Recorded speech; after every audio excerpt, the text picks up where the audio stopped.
Friends, have you ever been bamboozled? Have you ever been duped?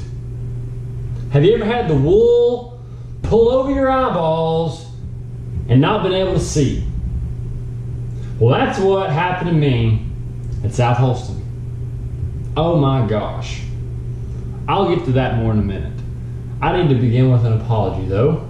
Before we do so, because I forgot to open the last podcast with the verse of the day. I got a little excited, carried away. We were all together in the Airbnb and just all jacked up on catching fish back when we knew how to do that. And I didn't, so I'm going to make sure that I don't forget that today. I do apologize. All right, today's verse, and I'll explain what's going on here. Today's verse comes from 1 John. Not John, not 2 John, not 3 John, or 4th, or 5th, or 6th, or 20th John, but 1 John, little bitty book, right in front of the other little bitty Johns. 1 John, chapter 1, verses 8 through 9. Allow me to remove my cap. If we say we have no sin, we are fooling ourselves, and the truth is not in us. But if we confess our sins, He will forgive us, because we can trust God to do what is right. He will cleanse us from all the wrongs that we have done. And thank the Lord for that, because we've done a lot of them. There's a lot that are happening and getting highlighted as we speak. But there you have it, verse of the day. That's 1 John chapter 1, verses 8 and 9. I said 8 through 9. I guess really you could say 8 and 9. Okay, back to being bamboozled. The last podcast I had Dylan and Tyler summarize their practice with one word. Those would be my words to summarize the tournament. Dylan's, now I'm going to put some words in their mouths because they're not here today, but I'm going to say that Dylan's word would have probably been, I don't know, missed opportunities is 2 words. Dylan, so once again, Dylan is the rising star on the crew here. Dylan finished 15th. He weighed in, I believe it was 4 fish for 10 and a half or so pounds. Just missed the checked range, but he's sitting in 3rd in Angler of the Year, which is phenomenal. That's awesome. I don't even want to talk about my day. Let me get to Tyler's day first. Tyler's word would probably be link or co-angler, because unfortunately Tyler drew the boater on boater draw from not having a link. If you fish the BFLs or tournaments, you probably know what that is. Basically, if you don't sign up with a link, like you link with the boater and a co-angler don't sign up together, then you've got a chance, if there aren't even numbers, to get linked with another boater, and y'all kind of have to split time on the water. So Tyler got that draw and ended up fishing as a co-angler instead, which was, I'm sure, was the right call. He weighed in 2 fish that day and probably had as better of a chance than any of us at actually catching them the day up doing what he was doing. But you know, that's hindsight being 2020. And I just, Mom, I'm sorry, I sucked. That's the only way to put it. I'll label this explicit if I need to, but I did. I just sucked. Had been catching them flipping really good in practice. Not that matters, but the weekend before they were biting it flipping. Get there Thursday, still catch them flipping. Friday, go out. I'm thinking, all right, I'm just going to check a couple of flipping spots, maybe try to find some new water, and then try to catch fish doing other things. Well, didn't work. Actually, the flipping bite worked great. I could probably count on one hand the times on a practice day when I've been shaking fish off, and I've never shook off that many fish. I mean, probably like 10 or 12 bites that I was just watching them swim off with it. Every time I pull up and flip somewhere, you get a bite. I'm like, this looks good. The water's not going down. Staying about the same temperature. If anything, it may have even been right, coming up a little bit. That's what the TVA app was expecting it to do. And buddy, I was fired up. I was the night before. I'm like, I've never felt so good. I told Dana, who's now my fiance, that's other news. I told my fiance, I was like, I don't know if this is really good or really bad. So it's probably really bad, but I've never been this excited to go and fish the next day, because I really thought I was going to catch them, and I really didn't. I mean, to the point I was upset, like I was torn up at the end of the day, because I felt like an idiot. I mean, I felt so stupid, because I didn't do it all day. I really thought that if I could catch 2 fish by 9 o'clock, that I was going to really be in good shape, because I was getting a lot of bites flipping from like 10 to the end throughout the day. Starting at 10 o'clock, once the sun was going to get up, I thought I was going to be all right. And a lot of guys were talking about the shad spawn, and I couldn't catch them doing the shad spawn thing consistently at all. So ended up, I had one. I was cranking a Bandit 200 some, caught some on that the day before. I did, and Curtis Crook did, who was my co-angler last year at Watts Bar, who I'm very thankful to have become good friends with since last March. He fished with me Friday. He caught some cranking a Bandit. I caught 1 or 2 cranking a Little John. So I thought that may be a good way to spend my morning before the flipping bite got good or better, or which didn't ever happen. And yeah, so that didn't pan out. Had 1 fish just not get it. The guy that I was fishing with on this year, Saturday, his name is Clay E.11. He's from North Virginia, who was an awesome dude, and I really enjoyed fishing with Clay. He had a great attitude, considering that I was terrible at getting us on any fish, hardly. And so about 8:30, I caught one that was right at 3 pounds, smallmouth, flipping way in the back of a creek in 4 feet of water. Never expected that fish to be brown when I set the hook. And I'd shaken that fish off, I'm 90% sure, the day before. But really, I mean, I got 2 bites flipping. One of them was about 10 flips in. I break one off. Have no idea why it broke off. I hadn't drugged that line over a thing. It was brand new line, spooled it up the night before. Whatever. Break that fish off on a spot, on a flip that I'd shaken one off the day before, flipping there with a jig. Another bite, set the hook, comes off. What are you gonna do? Caught 1 fish, flipping, and I did not catch another fish all day long. I don't mean I didn't catch a keeper. I mean I didn't catch a bass for the next 9:30, 10:30, 11:30, 12:30, 1:30. I didn't catch another fish for 5 or 6 hours, and I only had about 4 bites. So the one thing that I did on Friday, other than flipping, was try to catch fish offshore. Try to catch where you'd think those smallmouth would be, long points, whatever, humps, everywhere you'd expect there to be smallmouth this time of year. And I couldn't do it very well. I had 2 spots that I could catch the smallmouth at, other than flipping. And one of those, Clay caught a short on a spinnerbait first thing. It's where I had that one miss the crankbait. Go back there in early morning, like late morning, like 9:30, 10 o'clock, before I was going to commit to flipping. I'm like, let's go fish this spot again. And I had 2 fish absolutely run off with a Carolina rig that I never got a hook in either one of them. One of them is one of those bites, about takes the rod out of your hand, missed it. I don't think he ever had, I just don't think he had it eaten. And then I had one, and I've only had this happen one other time, where I had a bass literally pick the Carolina rig up because I'm dragging it, and I stop it, and I don't feel a bite, but I feel that weight move, and that fish had picked it up and swam right at me, because when I went to drag it again to feel, there was nothing there. And so he was dragging that 3/4 ounce Carolina rig weight right at me. And by the time when I caught up to him and set the hook, he had pieced, he was gone. I had 1 fish come and jump off a drop shot. That was the only other good keeper that I hooked all day long. And I wasn't gonna die. It's at noon, 11:30, 12 o'clock. I was like, we're gonna go. I said, we'll flip for about another hour. I said, but I don't want to die doing it. And then about 10 minutes later, I'm like, no, you're dying right now doing this. It's not working.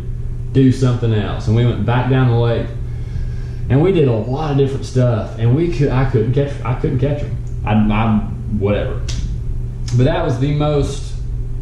I mean, yeah, you get surprised and you don't catch them a lot of days, and there's plenty of times that's happened. But I hadn't been that surprised or that blindsided to not catch them in a tournament literally ever in my life, and it ended up being for sure top 3 toughest day. That's probably top 3 toughest days of fishing I've had ever, just mentally and fishing wise in general. But I'm over it. I'm not mad about it anymore. We got 2 North tournaments coming up at the end of June, which I know we've complained about some, but I'm actually really excited about now, because I've been mulling this over in my head for the last few weeks, and I'm excited. I think there's going to be plenty of ways to catch them. It's just going to be a matter of catching green ones and not brown ones. So the deal with Norris is you're only going to be able to have 1 smallmouth that's 20 inches.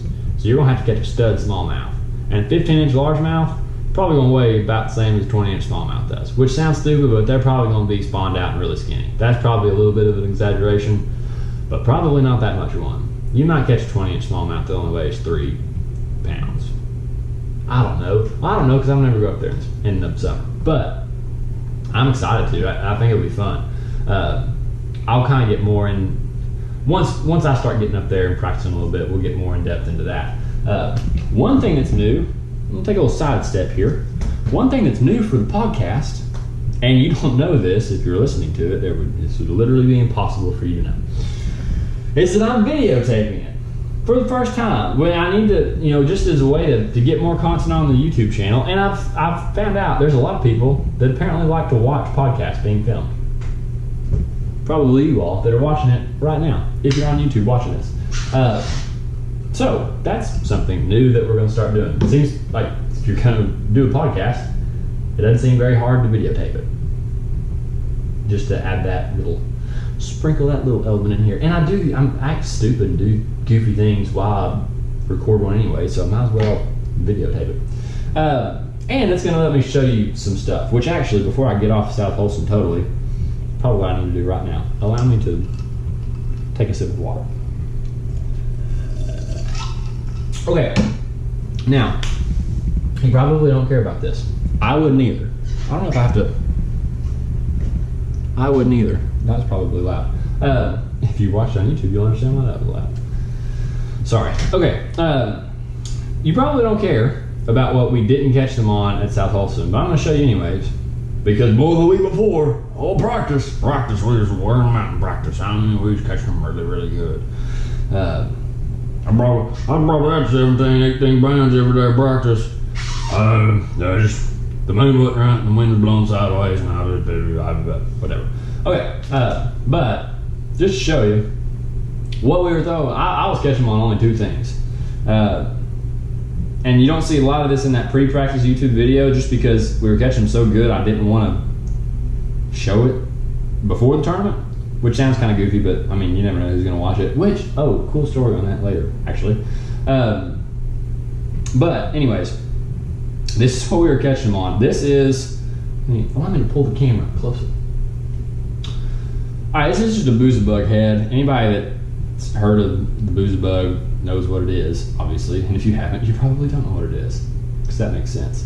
I like this little weed guard. It's just got a little, I don't even know what this is made of. It's just like a little, I don't know how to explain it, a springy wire. It's just like a little 2-prong metal weed guard. The skirt is actually just one that I bought at Bass Pro. I bought a little pack of, and I wish I remember what the name of them was. I don't. But I just wanted something real plain, just real plain looking. So put that on one of the boozy bug heads that I had laying around, and why is that only? I don't know. All this is confusing me. I don't understand what's, okay, you're working. Yeah, so I just put this, just regular pack of jig skirts on these leftover heads I had. I went and cleaned out my jig box and cleaned out a lot of my boxes in between practice and the tournament. I felt like the boat needed a detox. And all the jig heads I had left over that were in good shape, I just stuck some of these skirts on. But I didn't catch as many flipping a jig as Dylan did. I caught more fish than anything flipping a Z-crawl, which I'll show some. Z-crawl, green pumpkin, California 420. California 420 is what I started flipping, and that's what I like better. That's my favorite, one of my favorite colors, other than green pumpkin. This one obviously is green pumpkin. But I was flipping that, and that's what I got more bites on than anything. I dip the claws sometimes. Most of the time I didn't. It didn't really seem to matter. I know sometimes I'm a total believer. Sometimes it pays to dip it in the socket big time. It didn't really seem to matter up here. That I was flipping on. I should have brought the hooks. The Mustang grip pins, the 5/0 flipping hooks, and a 1/4 ounce weight, tungsten weight. That's the only thing I can think of that made that fish break off, is maybe I chipped the tungsten and it just sliced it. I don't know. And then these, I found these recently. I like a lot of the Berkeley power bait stuff. This is just, I don't know what to call this. A meaty chunk. A meaty chunk. Meaty chunk. Yeah, anything with power bait on, I like it. So yeah, and I think smallmouth, and this is This is totally probably false, but for some reason I think smallmouth are more reactive to the scents and the colors than largemouth are. That's probably just in my head. I don't know that for sure.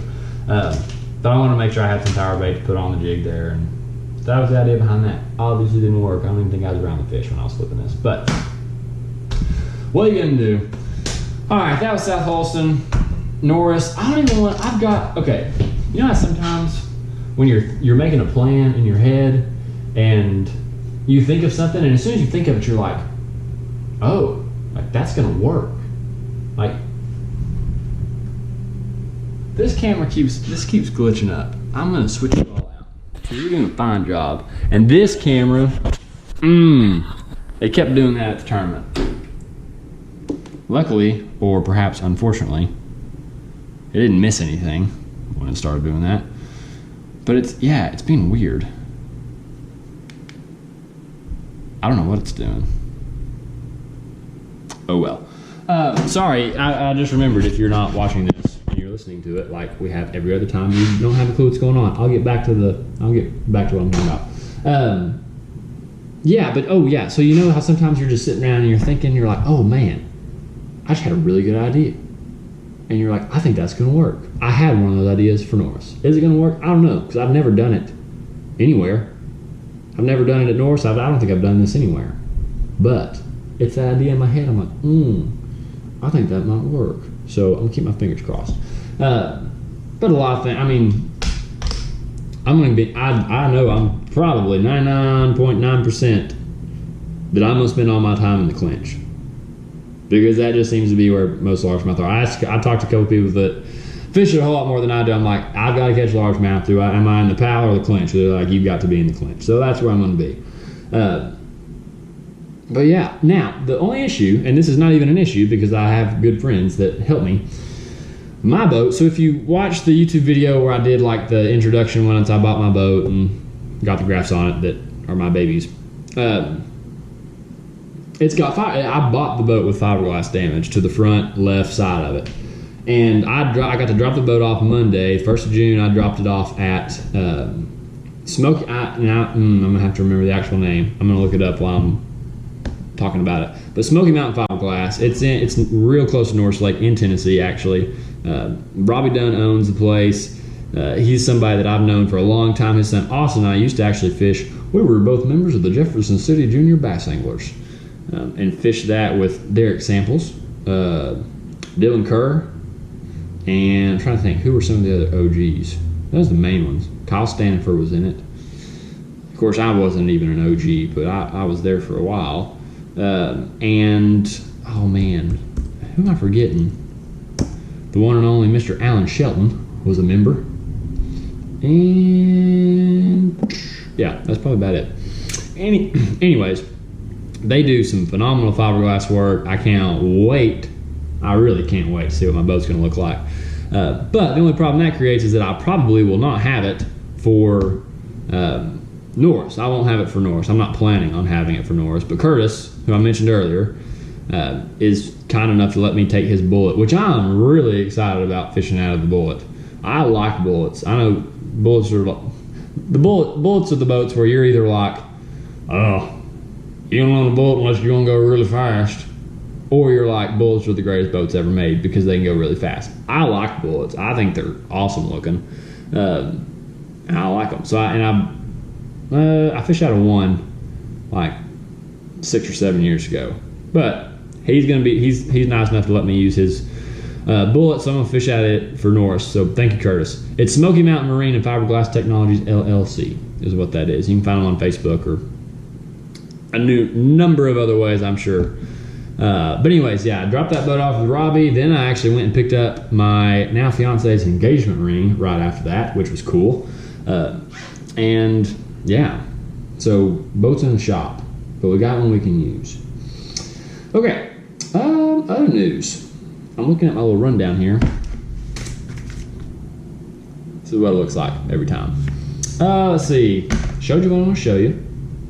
Explain the whole thing with the YouTube videos. Oh, I get to leave for Alaska at the end of this month. So I'll have another podcast before then, and I'll go into more detail about what we're going to be doing because I'll probably know more then. But What I do know we're going to be doing is we're going to do a charter trip for yellow black bass, which sounds a little contradictory. I don't even know if that's a word.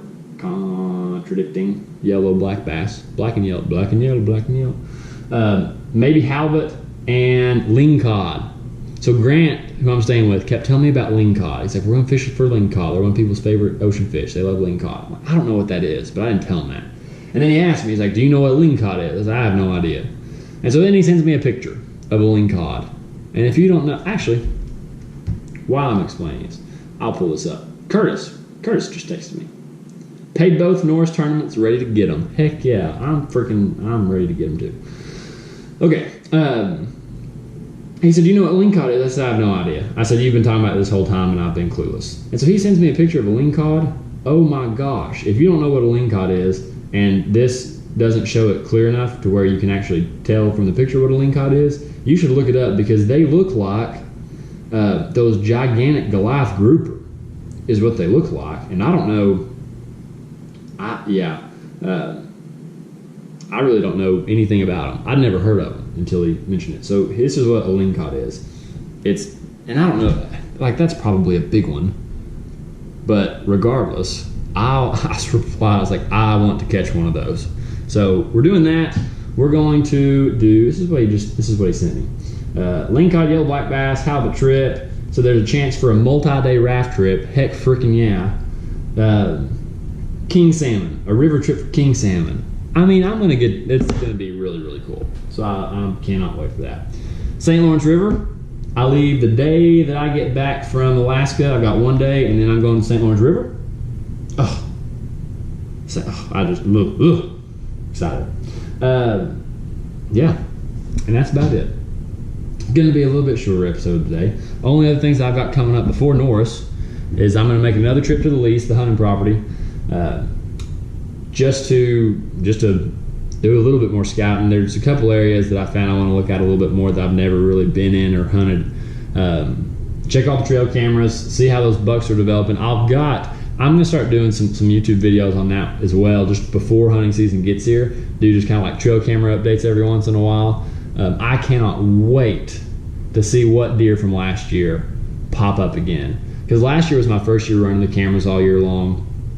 And it was it's a stupid thing to enjoy, but I loved being able to track the deer, make a hit list, have them named and everything, and keep up with them that way. This will be the first year that I'll get to see deer from one year to the next. And I want to say I've got them all on a thumb drive because I had thousands and thousands of pictures at the end of last year. But I want to say I ended up having 9 different bucks that were all 8 points or better that you could differentiate between and actually have names. So I can't wait to see what they look like this year. And I really only think one of those there's only one of them that I know for sure is dead. So that's going to be really cool and really exciting to see that happen. Still probably can't tell them apart yet, but I just want to see how far their antlers are developed. I know they were more developed 3 weeks ago than they were at Cades Cove yesterday, which just also I think those 2 deer that I saw at Cades Cove yesterday were really, really young.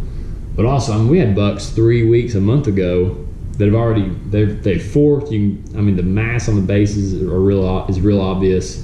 You can see some brow tines forming, and those at Cades Cove yesterday were barely bigger than buttons. So that was interesting.